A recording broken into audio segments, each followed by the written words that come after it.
Good day mga bro, another tips and tips brother. Ito yung makinang ginawa ng paraan para makatahi lang. Ito na. Ito kasi ang problema nito.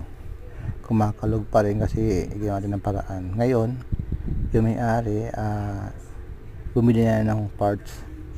Ngayon, ipapakita natin sa inyo kung paano magpalit.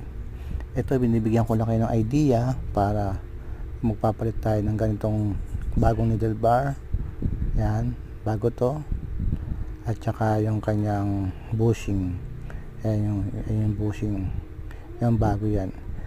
Dapat kasi magpalit yan, dapat pares para mas maganda yung resulta ng pagpapalit natin. Hindi pinipay sa isa. Yan yun. Ito yung bushing at saka ito yung needle bar. Yan ang gagawin natin sa susunod na mga video.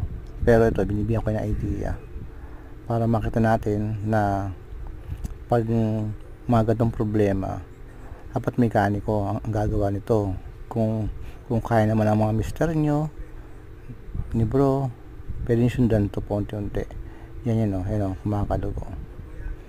Yan, ang pagpapalit niyan, siyempre titignan nyo muna tatanggalin yung karayom, tornilyo, tsaka mga needle guard. Yan yung kanyang needle thread din. Yan ang gagawin natin dyan. Peso natin muna. Yan, ito na siya yung takip.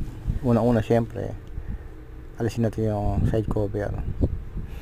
Yan tornilyo lang muna, kinabit ko dyan para madali tayo. Yan, then pagluwag natin yan, makita natin yan yung kanyang screw. Medyo siya,